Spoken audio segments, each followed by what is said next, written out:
Bismillahirrahmanirrahim.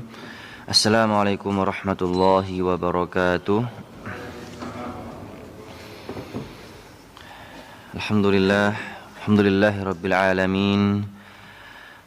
Wassalatu wassalamu ala asyrafil anbiya'i wal mursalin wa ala alihi wa sahbihi wa man tabi'ahum bi ihsanin ila yaumiddin. Rabbi shrah li sadri wa yassir li amri wahlul 'uqdatam min lisani yafqahu qawli. Allahumma la sahla illa ma ja'altahu sahla wa anta taj'alul hazna idza syi'ta sahla. Allahumma amin. Alhamdulillah Bapak Ibu yang senantiasa dirahmati Allah Subhanahu wa taala. Puji syukur atas kehadirat Allah yang memberikan kita, masih melimpahkan kepada kita nikmatnya kesehatan, waktu luang, sehingga Bapak Ibu kita semua di sini bisa melangkahkan kaki menuju masjid di waktu pagi hari ini dalam rangka menjalankan salah satu ibadah wajib bagi kita semua, yaitu sholat subuh secara berjamaah. Mudah-mudahan ini semua menjadi amal soleh kita, wasilah kita agar Allah senantiasa ridho kepada kita semuanya. Amin Allahumma amin. Salat beriring salam kita haturkan kepada baginda Nabi besar kita Rasulullah Muhammad sallallahu alaihi wasallam, pada keluarganya, para sahabat dan orang-orang yang senantiasa thiqah dan istiqamah mengikuti ajaran dan sunnah-sunnah beliau nanti hingga kiamat kelak. Bapak Ibu yang dirahmati Allah Subhanahu wa taala, insyaallah pada kesempatan pagi hari ini kita mencoba sedikit mengulik, mentadaburi dan mengulas salah satu firman Allah dalam Al-Qur'an, yaitu surat Al-Humazah. Surat Al-Humazah. Surat ini surat yang penting dan termasuk salah satu surat yang turun di Makkah. Ya, surat Makkiyah. Sebagaimana mungkin kita semua tahu Bapak Ibu, ada dalam Al-Qur'an ini ada dua jenis. Ada Makkiyah, ada Madaniyah. Makkiyah itu surat yang diturunkan waktu Rasulullah di Mekah. Madaniyah surat yang diturunkan ketika Rasulullah hijrah di Madinah. Tapi mungkin menjadi pertanyaan kita, apa perbedaan Makkiyah dan Madaniyah? Ya, tentunya pasti ada perbedaan. Ya, kenapa Allah mendahulukan Makkiyah daripada Madaniyah? Madaniyah itu Bapak Ibu, surat yang diturunkan di Madinah, itu mayoritas, rata-rata kandungan isi suratnya tersebut menjelaskan tentang syariat, fikih, ya, tentang muamalah. Makanya ketika Rasulullah dan para sahabat di Mekah itu kan belum turun syariat Bapak Ibu. Puasa Ramadan itu turunnya di mana? Di Madinah. Syariat haji turunnya di mana? Di Madinah. Syariat sedekah, umrah, membayar zakat, itu semua turunnya di Madinah. Rata-rata tentang muamalah syariat. Ya. Adapun ketika di Mekah, maka mayoritas surat-surat Makkiyah ini adalah isinya satu, tentang akidah dan tauhid, menjelaskan tentang Allah Subhanahu wa taala. Umat dikenalkan dengan Gusti Allah Subhanahu wa taala. Siapa itu Allah? Siapa itu Rabbul Alamin? Yang kedua, menjelaskan tentang kisah-kisah terdahulu, Nabi Musa, kisah tentang Nabi Yusuf, kisah tentang Nabi Lut, Nabi Daud, Nabi Ibrahim. Itu semua kisah rata-rata turunnya di Mekah. Ya, maka di beberapa waktu yang lalu kita pernah membahas tentang Qarun, gitu. Masih ingat tidak kisah tentang Qarun? Itu turunnya di Mekah, ya, tidak di Madinah. Kemudian yang ketiga, surat Makkiyah itu isinya tentang menjelaskan apa itu surga, apa itu neraka. Ya. Pokok dari semua tadi itu mengerucut pada satu hal. Apa itu? Untuk mengokohkan iman, untuk menguatkan iman, ya, untuk meyakinkan umat tentang agama Islam itu. Ya, makanya diantaranya adalah surat Al-Humazah. Di dalamnya mengandung tentang neraka. Ya. Nah, kenapa orang bisa masuk neraka? Ada faktornya, ada sebabnya. Di antaranya Al-Humazah menjelaskan faktornya. A'udzubillahi minasyaitonirrajim. Bismillahirrahmanirrahim. Wailul likulli humazatil lumazah. Celakalah bagi setiap orang yang humazah dan lumazah. Wail ini Bapak Ibu itu memiliki beberapa makna. Yang pertama, wail itu para ahli tafsir menyebutkan adalah nama salah satu lembah di neraka jahanam. Di neraka jahanam itu sebuah neraka, ya, dan di dalamnya itu luas, besar, dalam, dan di antaranya di dalamnya tersebut ada lembah. Namanya wail. Wail. Wailul likulli humazatil lumazah. Ada sebuah lembah di neraka jahanam dikhususkan bagi orang yang humazah dan lumazah. Kemudian makna yang kedua, wailul ini itu adalah kata-kata ungkapan yang biasa digunakan oleh orang Arab. Biasa yang pertama menjelaskan tentang sesuatu yang sangat-sangat menjengkelkan. Ya. Misalnya kalau kita itu menghadapi sesuatu, ya, ketemu dengan orang ini kita nggak suka, kenapa? Perbuatannya, akhlaknya, tindak tanduknya sangat membuat orang lain itu sangat murka, sangat jengkel. Sehingga ketika orang Arab sampai pada titik seperti itu, mereka mengatakan wailak, wailak. Ya, apa kalau bahasa Jawanya itu? Modiar gue, bongko, mengungkapkan sesuatu yang sangat marah. Ya, itu yang pertama dari kata ungkapan. Yang kedua, makna ungkapan juga dari bangsa Arab apa? Menjelaskan tentang sesuatu yang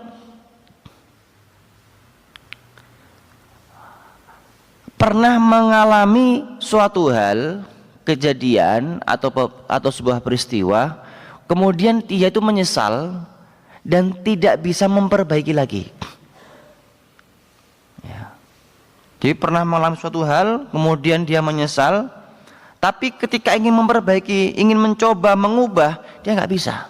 Maka orang Arab biasa mengucapkan wailah, rasa jengkel.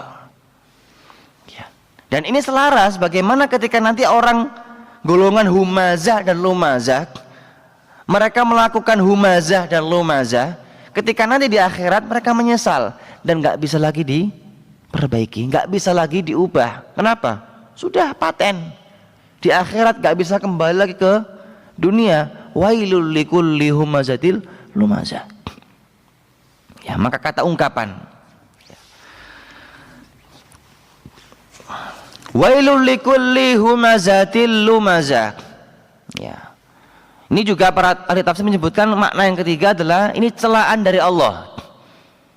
Allah ingin merendahkan, Allah menghinakan orang yang humazah dan lumazah. Jadi ada tiga makna kurang lebih. Nah, sekarang humazah itu siapa? Lumazah itu siapa? Perbedaannya ada huruf di pertama Bapak Ibu. Ada humazah, yang kedua lumazah. Yang pertama pakai hak, yang kedua pakai lam. Maknanya tidak jauh-jauh beda.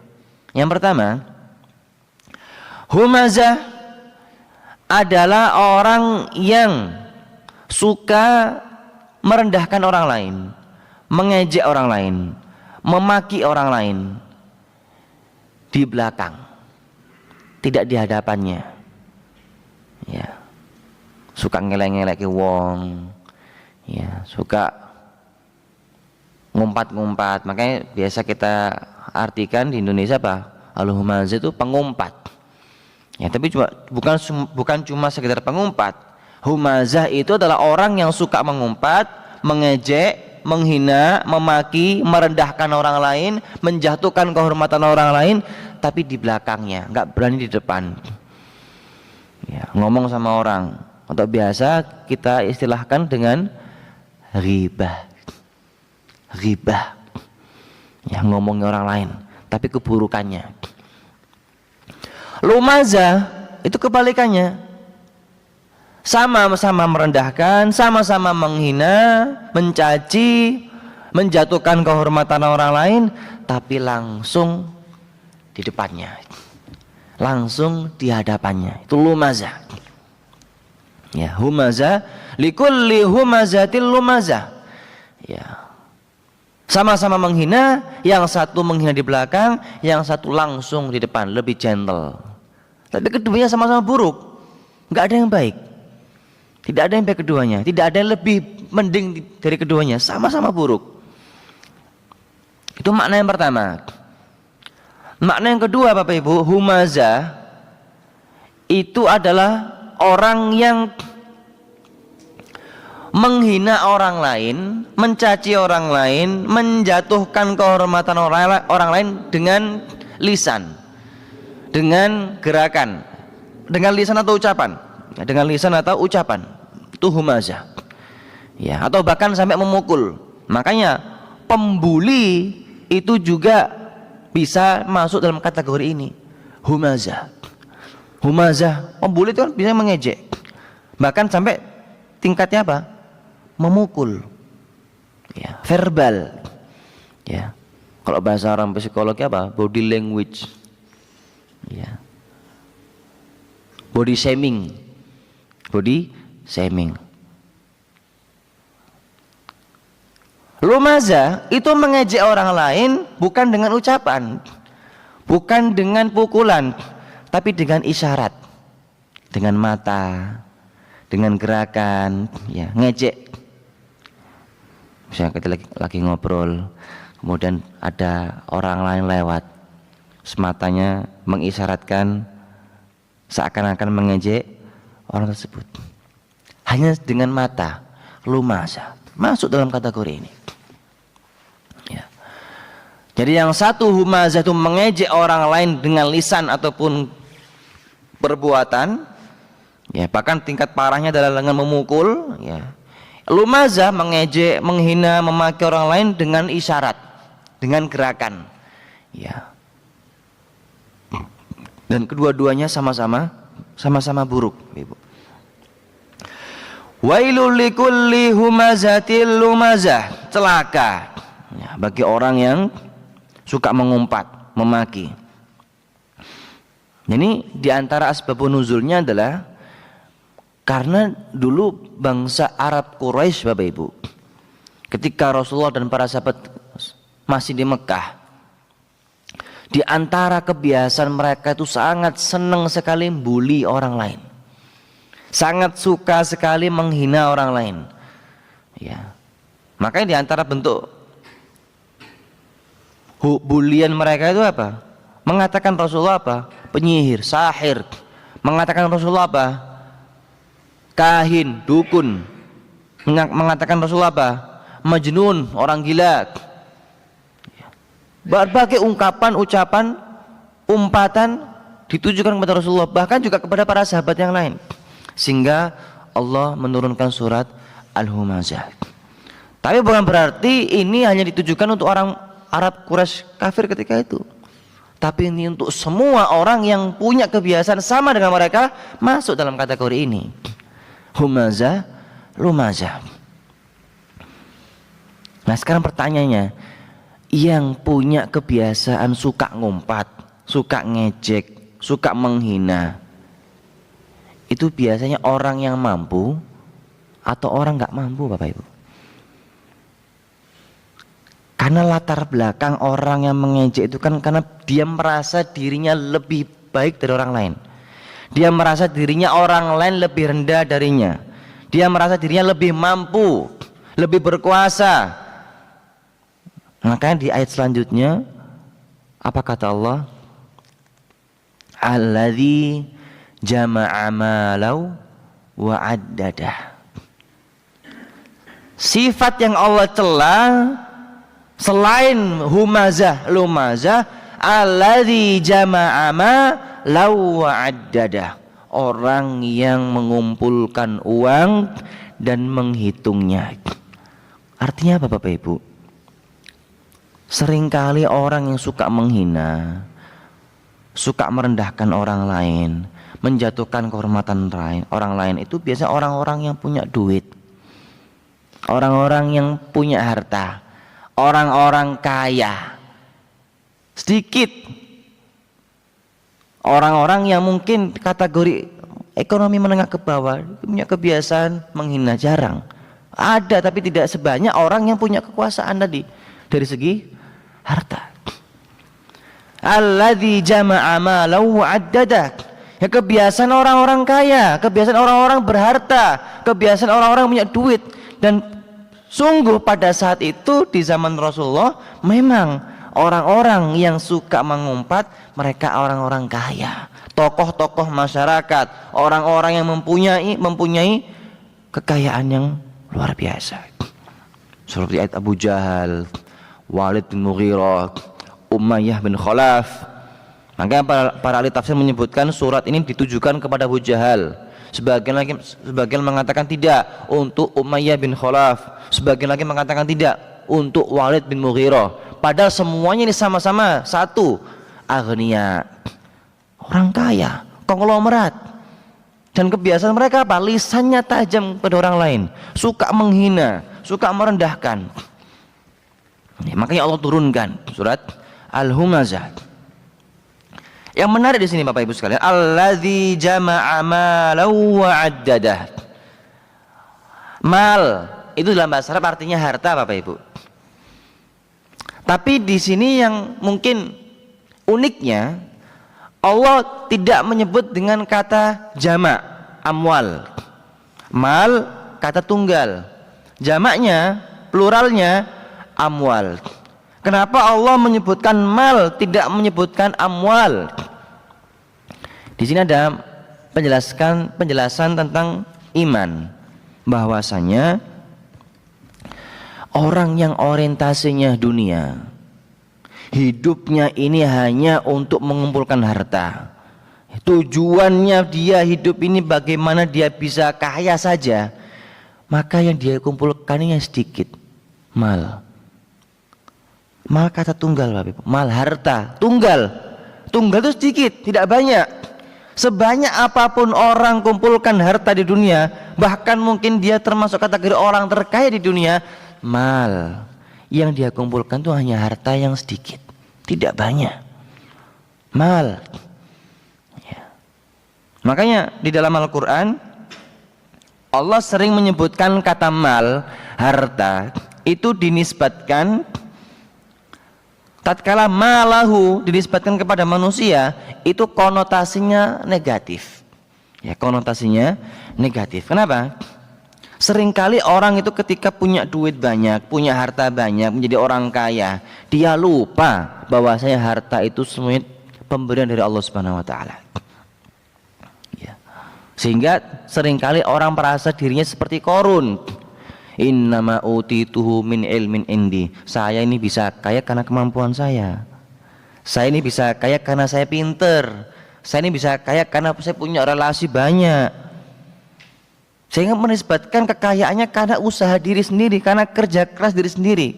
Sehingga ini Allah celah, yang Allah hinakan. Ya. Itu makna yang pertama. Makna yang kedua, ketika orang itu orientasinya dunia, mengumpulkan harta, tidak memikirkan akhirat, Allah berikan dengan redaksi mal. Kenapa bukan amwal? Amwal itu kata jamak yang mempunyai makna banyak. Tetapi Allah menggunakan redaksi mal, kata tunggal, yang mana maknanya itu lebih mengarahkan kepada sesuatu yang sedikit, tidak banyak. Kenapa Bapak Ibu?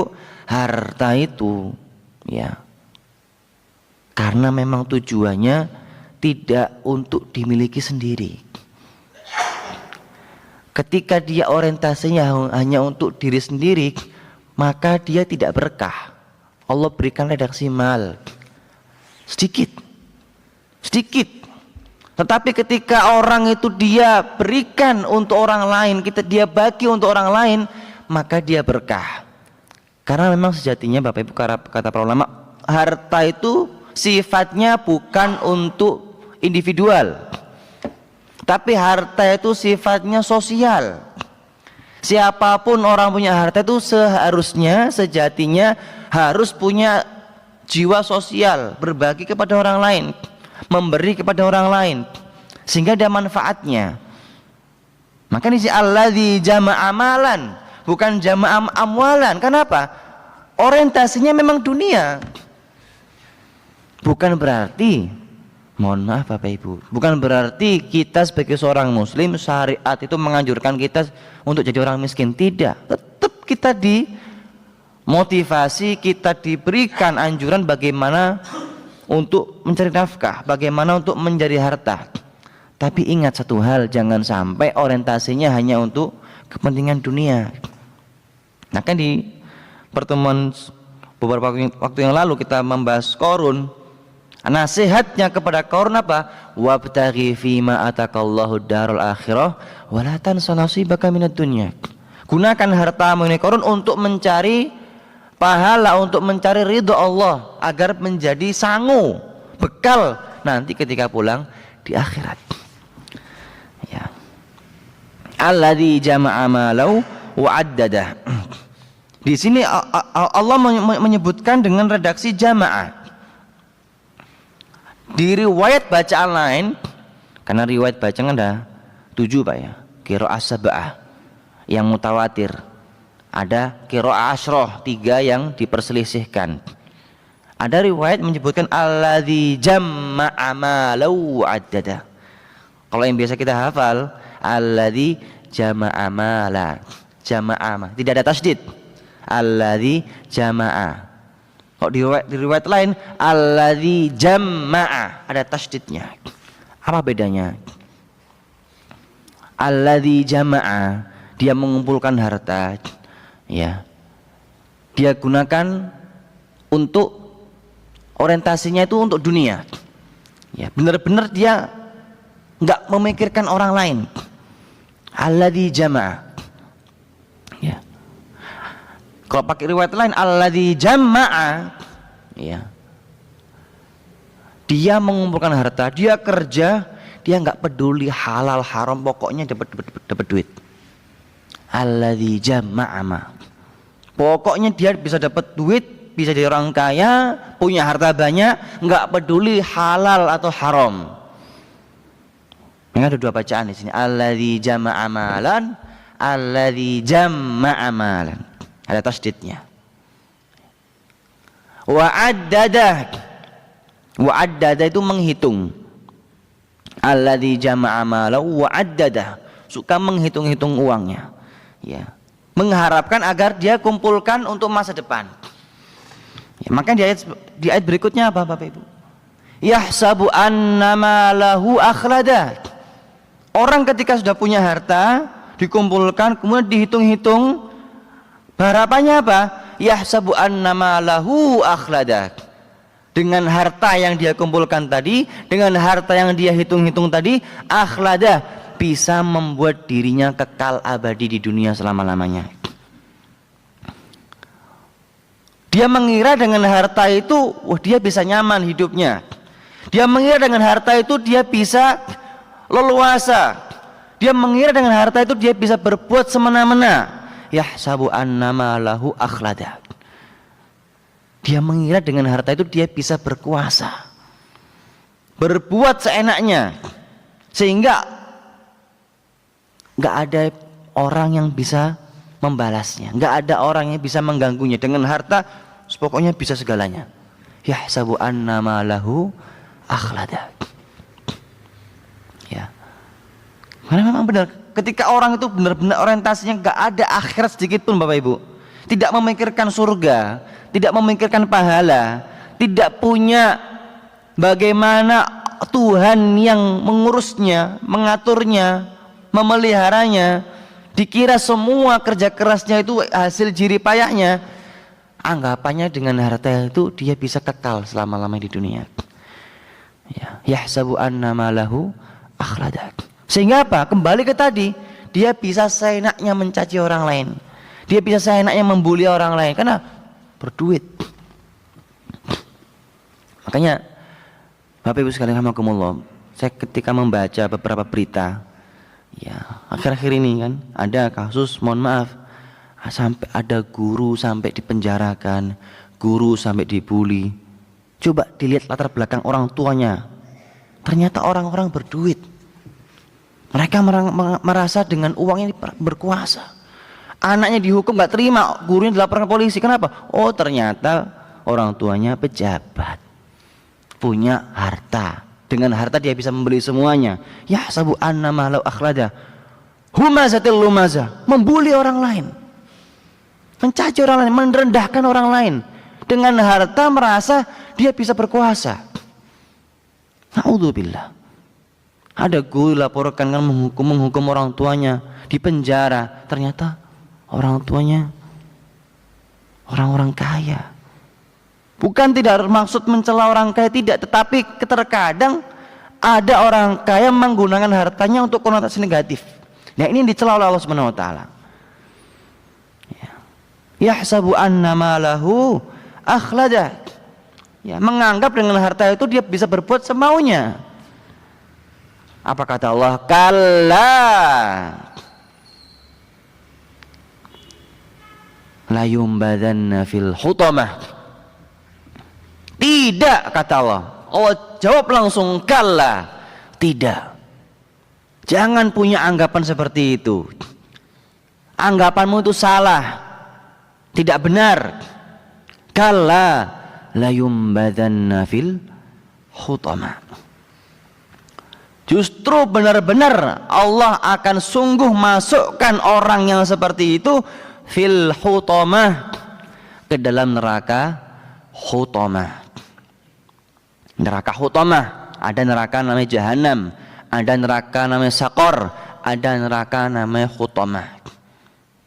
Hutamah, humazah, lumazah, dia satu kata, rangkaian kata yang sama Bapak Ibu. Kalau kita ulik dalam segi bahasa Arab itu nanti luar biasa. Ada namanya sighah mubalaghah. Sighah mubalaghah itu kata yang menjelaskan tentang sesuatu yang dahsyat, dilebih-lebihkan. Ya. Hutamah itu dari kata hatama yahtimu. Jenengan sering atau pernah mendengar kisah Nabi Sulaiman ketika dengan pasukan tentaranya melewati sebuah lembah, bertemu dengan apa Bapak Ibu? Semut. Ya. Dalam Al-Quran Allah kisahkan, hatta idza atau ala wadin namlih, tatkala Sulaiman dan pasukannya sampai di lembah yang di dalamnya ada markas semut, ada kerajaan semut. Qalatin namlah, ada salah satu semut, namlah Pak. Sebelumnya namal, kemudian berikutnya namlah. Namlah itu ada tak marbuto. Tak marbuto itu menunjukkan dalam bahasa Arab konotasinya kepada mu'annas. Mu'annas itu perempuan. Sehingga pemimpinnya semut ini laki-laki atau perempuan? Perempuan, betina. Allah sebutkan qalatin namlah, dan semut, ratu semut berkata, ya ayyuhan naml, wahai para semut, udkhulu masakinakum, udkhulu masakinakum, masuklah kalian ke dalam rumah-rumah kalian, ke dalam markas kalian. La yahtimannakum Sulaimanu wa junuduhu wa hum la yash'urun. Jangan sampai Sulaiman dan pasukannya yahtima. Nah, apa hubungannya dengan hutamah? Hutamah dari kata hatoma. Ratu semut tadi mengatakan kepada pasukannya, la yahtimannakum. Dari kata hatoma juga Bapak Ibu. Hatoma itu maknanya adalah melakukan sesuatu kepada benda sampai benda itu remuk berkeping-keping, sampai benda itu pecah berkeping-keping. La yahtimannakum Sulaiman, jangan sampai Sulaiman dan bala tentaranya menginjak kalian, menginjak sampai berkeping-keping. Ini pernah dibantah oleh profesor di barat, di Jerman. Dia mengatakan ini redaksi bahasa dalam Al-Quran salah. Kenapa? Semut diinjak nggak bisa berkeping-keping, nggak bisa remuk. Kenapa? Dia hewan, dia nggak punya tulang, kata dia. Ternyata dibantah oleh orang kafir juga, Pak, dari Australia. Dia mengatakan justru kata yahtimannakum ini sangat tepat digunakan dalam Al-Quran. Kenapa? Ternyata dalam organ tubuh semut itu ada satu organ di daerah kepalanya yang itu hampir sama seperti kaca, Pak. Ketika dia diinjak, maka dia pecah berkeping-keping. Dan Allah menggunakan yahtimannakum Sulaiman itu 1400 tahun yang lalu baru ditemukan di abad ini. Apa makna yahtimannakum? Ternyata di dalam tubuh semut ada sesuatu yang kalau diinjak ataupun dipukul dia remuk. Kalau para ulama menyebutkan biasanya yahtimannakum seperti jenengan ambil daun kering, Pak, kemudian diremas, gimana suaranya? Krek. Itulah bagi yahtiman seperti itu. Apa hubungan dengan hutamah? Kalla la yumbadanna fil hutamah. Orang yang suka mencela, mencaci maki, ya, dengan harta yang dia punya, dia merasa dengan harta dia bisa berkuasa, dia akan dimasukkan ke dalam neraka hutamah yang bisa meremukkan badan seseorang yang masuk dalamnya. Hutamah. Orang kalau masuk ke neraka hutamah dia seperti daun yang kering kemudian diambil, diremas, pecah. Itulah nasib orang yang masuk neraka hutamah. La yumbadanna fil hutamah. Wa ma adraka mal hutamah. Kita sering mendapati ayat ini, Pak, ya, Bu. Wa ma adraka mal hutamah. Di dalam surat Al-Qadr ada juga ayat wa ma adraka inna anzalnahu fi lailatul qadr. Wa ma adraka ma lailatul qadr. Surat yang lain Al-Qari'ah mal qari'ah. Wa ma adraka mal qari'ah. Pertanyaannya, kenapa Allah menggunakan redaksi wa ma adraka? Wa ma adraka mal qari'ah, wa ma adraka ma lailatul qadar, wa ma adraka mal hutamah. Ini pertanyaan, Bapak Ibu. Ini pertanyaan. Apakah engkau tahu apa itu hutamah? Apakah engkau tahu apa itu lailatul qadar? Apakah engkau tahu apa itu qari'ah, hari kiamat? Ini kata para ulama ahli tafsir menyebutkan istifhamu ingkari, pertanyaan yang tidak butuh jawaban dan untuk menghinakan. Kenapa? Orang yang ditanya nggak akan tahu jawabannya. Kita kan ini sedang ditanya sama Allah, kamu tahu nggak apa itu hutamah? Kita ditanya nggak tahu jawabannya, kita nggak tahu. Sampai kiamat kita nggak akan tahu. Makanya setiap ada kata wa ma adraka, pasti ayat berikutnya Allah berikan jawaban. Wa ma adraka ma lailatul qadar. Berikutnya apa? Lailatul qadar. Allah berkasih jawaban. Wa ma adraka mal qari'ah. Berikutnya apa? Yauma yakunun nas. Allah kasih jawaban. Wa ma adraka mal hutamah. Narullahil muqadah. Apa itu hutamah? Hutamah itu nerakanya Allah. Muqadah yang dinyalakan, apinya dinyalakan. Waktu sudah habis ya? Oh, sebelum lagi. Kalau sudah habis saya akhiri. Narullahil muqadah. Hutamah itu apa? Nerakanya Allah. Bapak Ibu, Sesuatu kalau itu dilekatkan dengan nama Allah, itu menjadi mulia. Kitab itu buku. Tapi kalau kitabullah mulia, Pak. Baitun itu rumah. Tapi kalau dilekatkan baitullah, rumahnya Allah, mulia.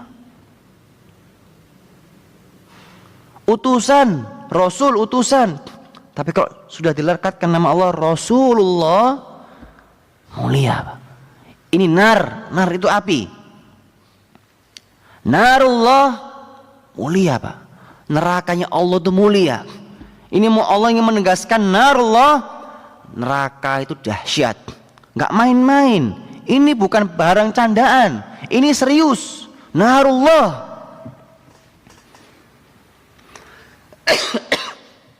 Al-Muqadah. Ya.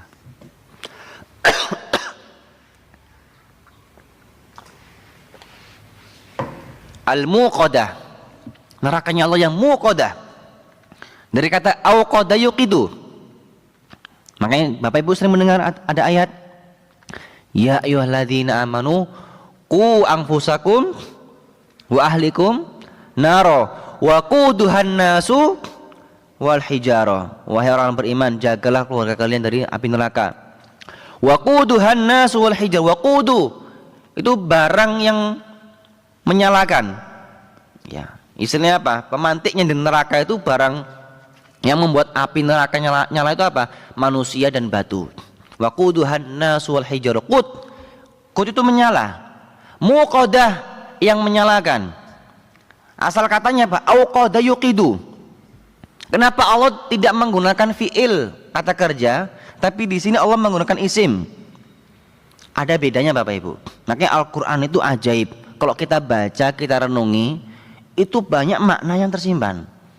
Kalau menggunakan kata kerja, itu selalu berkaitan dengan waktu.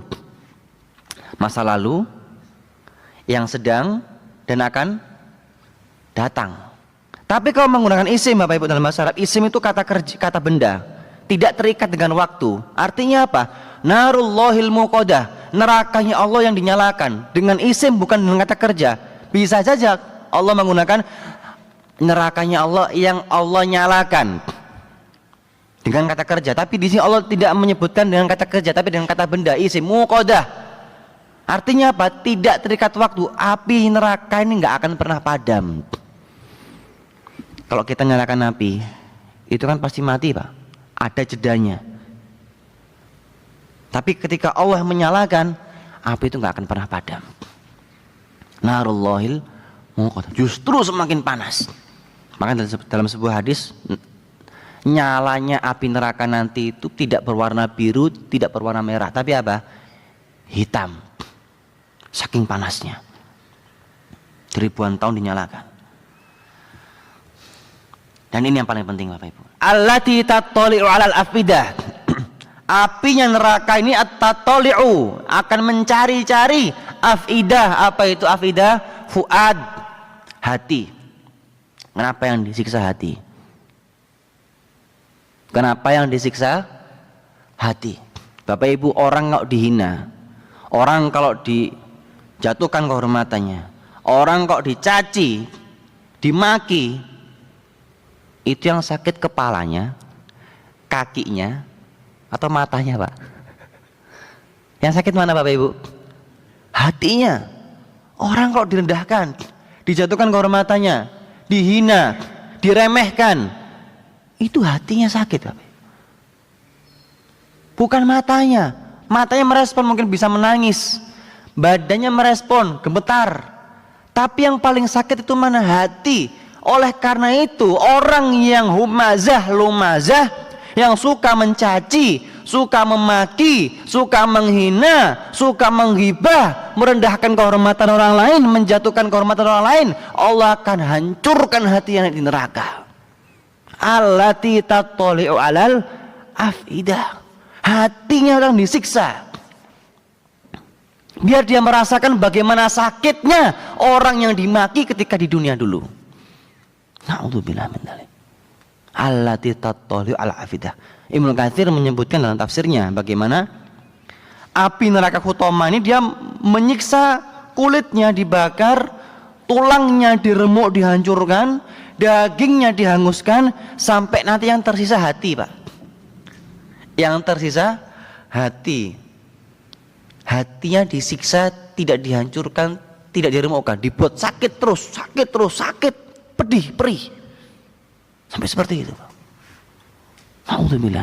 Makanya dari surat ini kita belajar bagaimana menjaga lisan, bagaimana menjaga ucapan. Jangan suka meremehkan orang lain, jangan suka merendahkan orang lain, jangan terbiasa mencaci, menghina orang lain. Allati tattali'u alal afidah innaha 'alaihim mu'sadah. Neraka Huthomah ini kata Allah, innaha 'alaihim mu'sadah, dia diberikan benteng yang mengelilingi neraka tersebut, neraka Huthomah. Ya, dan benteng ini muqsoda itu kalau dalam bahasa Arab itu seperti artinya apa ya? Sok, dari kata sokda. Sokda itu kandang hewan. Kandang hewan.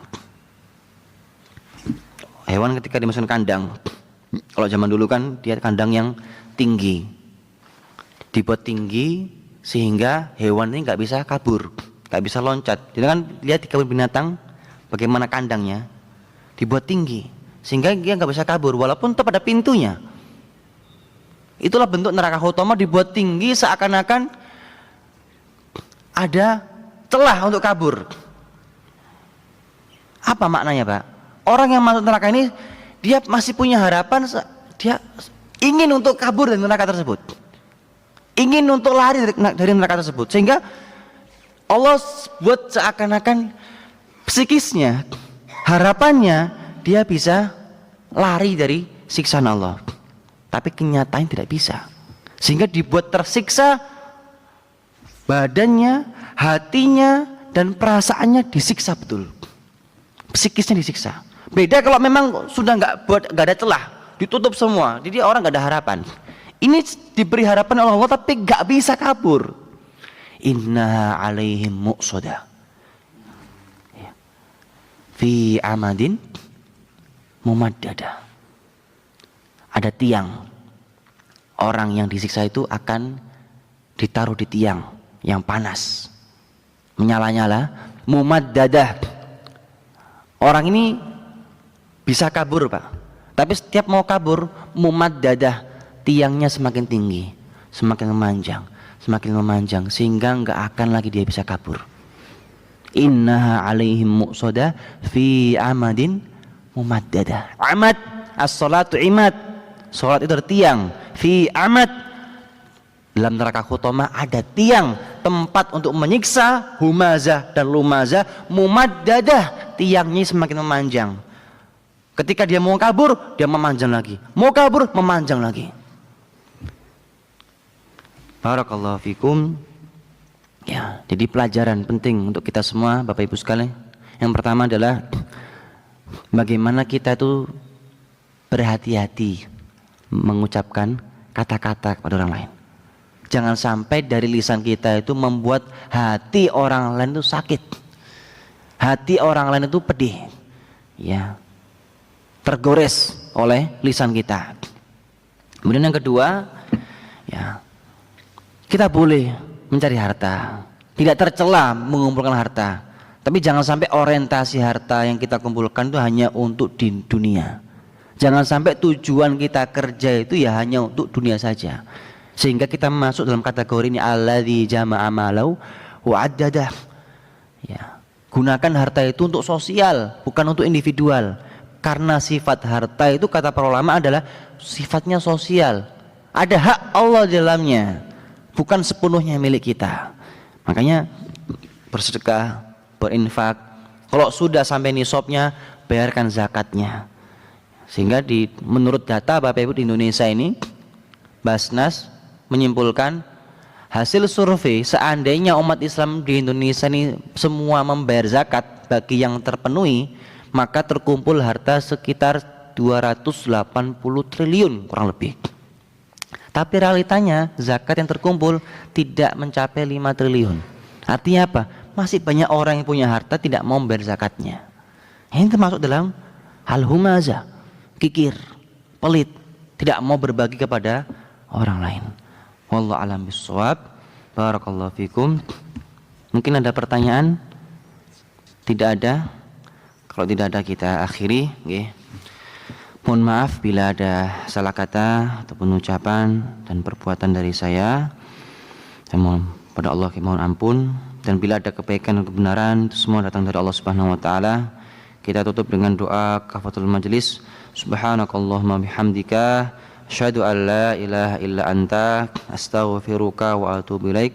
Aqulu qouli hadza wa astaghfirullah li wa lakum. Akhirul kalam wa billahi taufiq hidayah wa ridwan wa inayah wal mafil aqwamit thoriq. Assalamualaikum warahmatullahi wabarakatuh.